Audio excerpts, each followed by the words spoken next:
लिंगीमान्य पंचायत स्तरीय अभियोग शुणाणी शिविर अनुष्ठित जोग देले वीडियो सूचना अनुसार आज पूर्वाह्न 8:30 रु 11:30 पर्यंत सुवर्णपुर जिला डुंगरीपाली ब्लॉक अंतर्गत लिंगीमान्य पंचायत स्तरीय अभियोग शुणाणी शिविर पंचायत कार्यालय परिसर में अनुष्ठित होता। एथिरे सर्वमोट 16 गोटी व्यक्तिगत अभियोग होता।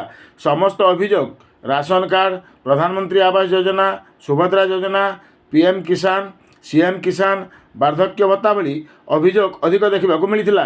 जो मानकर अभियोग पंचायत स्तर में समाधान हो पारा नहीं तांकु ब्लॉक स्तरीय अभियोग शुणाणी शिविर को जीवाई परामर्श दि जाइथिला।